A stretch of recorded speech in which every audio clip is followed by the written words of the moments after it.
ಡಿ.ಕೆ. ಶಿವಕುಮಾರ್ ವಿರುದ್ಧ ಇವತ್ತೊಂದು ಕೇಸಿಗೆ ಸಂಬಂಧಪಟ್ಟಂತೆ ಸುಪ್ರೀಂ ಕೋರ್ಟ್ ತೀರ್ಪನ್ನು ಕೊಟ್ಟಿದೆ.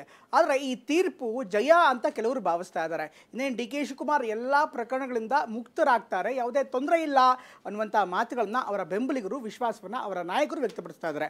ಆದರೆ ಹಾಗಾದರೆ ಈ ಕೇಸ್ ಬಗ್ಗೆ ಏನು ನಿಜವಾಗ್ಲೂ ಆಗಿರುವಂಥದ್ದೇನು, ಜೊತೆಗೆ ಈ ತೀರ್ಪಿನ ಸಾರಾಂಶ ಏನು, ಇದರಿಂದ ಡಿ.ಕೆ. ಶಿವಕುಮಾರ್ ಅವರ ಇನ್ನಿತರ ಪ್ರಕರಣ ಅಥವಾ ಇನ್ನಿತರ ಕೇಸ್ ಮೇಲೆ ಯಾವ ರೀತಿ ಪರಿಣಾಮ ಬರುತ್ತೆ, ಅದರ ಜೊತೆಗೆ ರಾಜಕೀಯ ಹೇಗಿರುತ್ತೆ, ಇದೆಲ್ಲವನ್ನು ಕೂಡ ವಿವರವಾಗಿ ಈ ಸ್ಟೋರಿಲಿ ನೋಡೋಣ.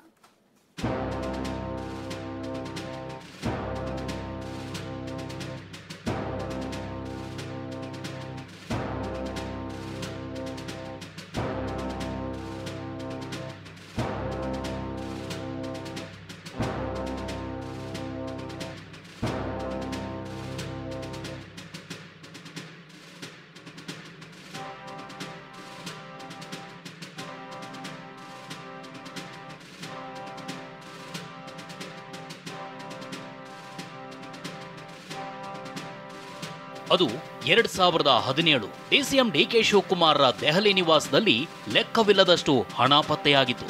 ಐಟಿ ದಾಳಿಯಲ್ಲಿ ಬರೋಬ್ಬರಿ 8.59 ಕೋಟಿ ಹಣ ಪತ್ತೆಯಾಗಿತ್ತು. ಡಿಸಿಎಂ ಡಿ.ಕೆ. ನಿವಾಸ ಹಾಗೂ ಆಪ್ತರ ನಿವಾಸಗಳ ಮೇಲೆ ಐಟಿ ದಾಳಿಯಲ್ಲಿ ಹಣ ಕಂಡು ಐಟಿ ಅಧಿಕಾರಿಗಳೇ ಶಾಕ್ ಆಗಿದ್ರು.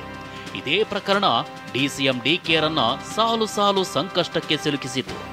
ಅಕ್ರಮ ಹಣವನ್ನ ತಮ್ಮ ಆಪ್ತರ ಮೂಲಕ ವ್ಯವಹಾರದಲ್ಲಿ ತೊಡಗಿಸಿದ್ದಾರೆ ಅಂತ ಆದಾಯ ತೆರಿಗೆ ಇಲಾಖೆ ಆಪಾದಿಸಿತು. ಇದೇ ಪ್ರಕರಣದಲ್ಲಿ ಈಗ ಡಿಸಿಎಂ ಡಿ.ಕೆ. ಶಿವಕುಮಾರ್ಗೆ ರಿಲೀಫ್ ಸಿಕ್ಕಿದೆ. ಇಲ್ಲಿಂದಲೇ ನ್ಯಾಯಾಧೀಶರಿಗೆ, ಸುಪ್ರೀಂ ಕೋರ್ಟ್ಗೆ ನನ್ನ ಸಾಷ್ಟಾಂಗ ನಮಸ್ಕಾರ.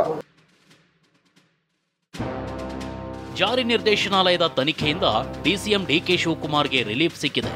ಐಪಿಸಿ ಸೆಕ್ಷನ್ 120B ಪ್ರತ್ಯೇಕ ಅಪರಾಧವಲ್ಲ ಅಂತ ತೀರ್ಪು ನೀಡಿರುವ ಸುಪ್ರೀಂ ಕೋರ್ಟ್ ಡಿಕೆಶಿ ವಿರುದ್ಧದ ಇಡಿ ಪ್ರಕರಣವನ್ನ ರದ್ದುಪಡಿಸಿದೆ. ಇಡಿ ಕೇಸ್ನಲ್ಲಿ ಜೈಲುವಾಸ ಅನುಭವಿಸಿದ್ದ ಡಿಸಿಎಂ ಡಿ.ಕೆ. ಶಿವಕುಮಾರ್ಗೆ ರಿಲೀಫ್ ಅಂತೂ ಸಿಕ್ಕಿದೆ. ಪ್ರಕರಣದಲ್ಲಿ ರಿಲೀಫ್ ಸಿಗ್ತಾ ಇದ್ದಂತೆ ಡಿಸಿಎಂ ಡಿ.ಕೆ. ಶಿವಕುಮಾರ್ ಸುಪ್ರೀಂ ಕೋರ್ಟ್ಗೆ ಸಾಷ್ಟಾಂಗ ನಮಸ್ಕಾರ ಅಂದ್ರು. ಇಲ್ಲಿಂದಲೇ ನ್ಯಾಯಾಧೀಶರಿಗೆ, ಸುಪ್ರೀಂ ಕೋರ್ಟ್ಗೆ ನನ್ನ ಸಾಷ್ಟಾಂಗ ನಮಸ್ಕಾರ.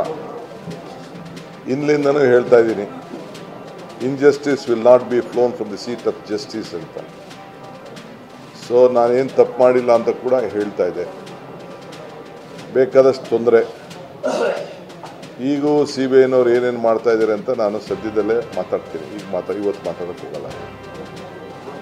ಸೊ ಇವತ್ತು ಸುಪ್ರೀಂ ಕೋರ್ಟಲ್ಲಿ ನನಗೆ ದೊಡ್ಡ ರಿಲೀಫ್ ಸಿಕ್ಕಿದೆ ಅಂತ ನನಗೆ ಮಾಹಿತಿ ಬಂದಿದೆ. ಅಕ್ರಮ ಹಣವನ್ನ ತಮ್ಮ ಆಪ್ತರ ಮೂಲಕ ವ್ಯವಹಾರದಲ್ಲಿ ತೊಡಗಿಸಿದ್ದಾರೆ ಅಂತ ಆದಾಯ ತೆರಿಗೆ ಇಲಾಖೆ ಆಪಾದಿಸಿತ್ತು. ಐಟಿ ಸೆಕ್ಷನ್ಗಳಲ್ಲದೆ ಐಪಿಸಿಯ ಸೆಕ್ಷನ್ 120B ಅಡಿಯೂ ಕೇಸ್ ದಾಖಲಿಸಿತು. ಐಟಿಯಿಂದ ಸಿಕ್ಕಿದ್ದ ಮಾಹಿತಿಯನ್ನೇ ಆಧರಿಸಿ ಇಡಿ 2019 ಜನವರಿ 17ರಂದು ಡಿ.ಕೆ. ಶಿವಕುಮಾರ್ಗೆ ಸಮನ್ಸ್ ಜಾರಿಗೊಳಿಸಿತ್ತು. ಇಡಿ ಸಮನ್ಸ್ ಪ್ರಶ್ನಿಸಿ ಡಿ.ಕೆ. ಶಿವಕುಮಾರ್ ಸಲ್ಲಿಸಿದ ರಿಟ್ ಅರ್ಜಿಯನ್ನ ಹೈಕೋರ್ಟ್ ವಜಾಗೊಳಿಸಿತು.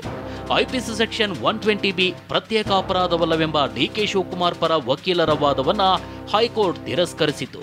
ಹೀಗಾಗಿ ವಿಚಾರಣೆಗೆ ಹಾಜರಾದ ಡಿ.ಕೆ. ಶಿವಕುಮಾರ್ರನ್ನ ಜಾರಿ ನಿರ್ದೇಶನಾಲಯ ಬಂಧಿಸಿತ್ತು. ಇದೀಗ ಸುಪ್ರೀಂ ಕೋರ್ಟ್ ಈ ಇಡಿ ಪ್ರಕರಣವನ್ನೇ ರದ್ದುಪಡಿಸಿದೆ. ಪಿಎಂಎಲ್ಎ ಕಾಯ್ದೆಯಡಿ ಸೂಚಿಸಲಾಗಿರುವ ಪ್ರಕರಣಗಳ ಬಗ್ಗೆ ಮಾತ್ರ ಇಡಿ ತನಿಖೆ ನಡೆಸಬಹುದು. ಆದರೆ ಐಪಿಸಿ ಸೆಕ್ಷನ್ 120B ಅಂದ್ರೆ ಅಪರಾಧಿಕ ಒಳಸಂಚು ಸ್ವತಂತ್ರ ಅಪರಾಧವಲ್ಲ.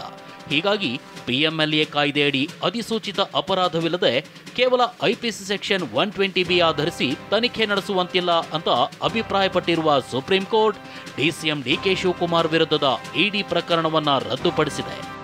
ಐಪಿಸಿ ಸೆಕ್ಷನ್ 120B ಸ್ವತಂತ್ರ ಅಪರಾಧ ಅಂದಿದ್ದ ಹೈಕೋರ್ಟ್ ತೀರ್ಪನ್ನು ಸುಪ್ರೀಂ ಕೋರ್ಟ್ ರದ್ದುಪಡಿಸಿದೆ. ಐಪಿಸಿ ಸೆಕ್ಷನ್ 120B ಸ್ವತಂತ್ರ ಅಪರಾಧವಲ್ಲವೆಂದು ಇಡಿ ಕೇಸನ್ನ ಸುಪ್ರೀಂ ಕೋರ್ಟ್ ರದ್ದುಪಡಿಸಿದೆ. ಇಡಿ ಪ್ರಕರಣದಲ್ಲಿ 50 ದಿನಗಳ ಕಾಲ ಜೈಲಿನಲ್ಲಿದ್ದ ಡಿ.ಕೆ. ಶಿವಕುಮಾರ್ ಇನ್ನು ದೆಹಲಿಯ ಕೋರ್ಟ್ ವಿಚಾರಣೆಗೆ ಹಾಜರಾಗುವಂತಿಲ್ಲ. ಹೀಗಾಗಿ ಇದೇ ಇಡಿ ಪ್ರಕರಣದಲ್ಲಿ ಮತ್ತೆ ಜೈಲು ಸೇರುವ ಅಪಾಯದಿಂದ ಡಿ.ಕೆ. ಶಿವಕುಮಾರ್ ಪಾರಾಗಿದ್ದಾರೆ. ಸಿಬಿಐ ಡಿ.ಕೆ. ಶಿವಕುಮಾರ್ ವಿರುದ್ಧ ಆದಾಯ ಮೀರಿ ಆಸ್ತಿ ಗಳಿಕೆ ಪ್ರಕರಣ ದಾಖಲಿಸಿದೆ. ಆದರೆ ಸಿಬಿಐ ತನಿಖೆ ಮೇಲೆ ಸುಪ್ರೀಂ ಕೋರ್ಟ್ ತೀರ್ಪಿನಿಂದ ಹೆಚ್ಚಿನ ಪರಿಣಾಮವಿಲ್ಲ.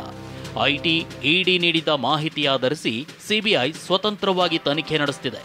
ಸಿಬಿಐ ತನಿಖೆಗೆ ಸಮ್ಮತಿ ರದ್ದುಪಡಿಸಿದ ಕ್ರಮವನ್ನ ಸಿಬಿಐ ಹೈಕೋರ್ಟ್ನಲ್ಲಿ ಪ್ರಶ್ನಿಸಿದ್ದು ವಿಚಾರಣೆಯಲ್ಲಿದೆ. ಹೈಕೋರ್ಟ್ನ ತೀರ್ಪು ಡಿಕೆ ಶಿವಕುಮಾರ್ ಪಾಲಿಗೆ ಮಹತ್ವದ್ದಾಗಿದ್ದು ಅವರ ಭವಿಷ್ಯ ನಿರ್ಧರಿಸಲಿದೆ. ಏನು ಒಂದು ನನ್ನ ಮೇಲೆ ಒಂದು ಕೇಸು ಇತ್ತು ಸುಪ್ರೀಂ ಕೋರ್ಟಲ್ಲಿ, ನಾನು ಕೊಟ್ಟಿದ್ದ ನೋಟಿಸು ಮತ್ತು ಏನು ನನ್ನ ಮೇಲೆ ಏನೇನು ಕ್ರಮ ಆಗಿತ್ತು ಅದೆಲ್ಲ ತಪ್ಪು ಅನ್ನೋದು ಮಾಹಿತಿ ನನಗೆ ಫೋನಲ್ಲಿ ಬರ್ತಾ ಇದೆ. ಇನ್ನು ನಾನು ಸಂಪೂರ್ಣ ಆದಂಥ ಕಾಪಿನ ಬಂದ ಮೇಲೆ ನಾನು ಮಿಕ್ಕಿದ್ದ ರಿಯಾಕ್ಷನ್ ಮಾಡ್ತೀನಿ.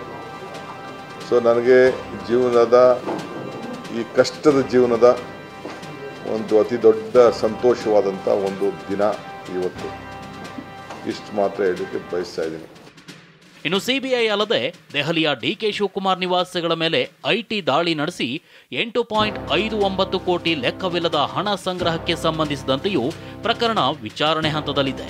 ಸದ್ಯ ಡಿಕೆ ಶಿವಕುಮಾರ್ ಪಾಲಿಗೆ ಸಿಬಿಐ ದಾಖಲಿಸಿರುವ ಆದಾಯ ಮೀರಿದ ಆಸ್ತಿ ಗಳಿಕೆ ಪ್ರಕರಣವೇ ಮಹತ್ವದ್ದಾಗಿದ್ದು, ಬಂಧನ ಸಾಧ್ಯತೆ ಇರುವ ಪ್ರಕರಣವೂ ಇದೇ ಆಗಿದೆ. ಸಿಬಿಐ ತನಿಖೆಗೆ ಸಮ್ಮತಿ ಹಿಂಪಡೆಯುವ ಮೂಲಕ ಸಿಬಿಐ ಕಟ್ಟಿಹಾಕಲು ಸದ್ಯಕ್ಕೆ ಡಿಕೆ ಶಿವಕುಮಾರ್ ಯಶಸ್ವಿಯಾಗಿದ್ದಾರೆ. ಆದರೆ ಹೈಕೋರ್ಟ್ ನೀಡಬಹುದಾದ ತೀರ್ಪು ಡಿಕೆ ಶಿವಕುಮಾರ್ ಅವರ ಭವಿಷ್ಯ ನಿರ್ಧರಿಸಲಿದೆ. ರಮೇಶ್, TV9 ಬೆಂಗಳೂರು.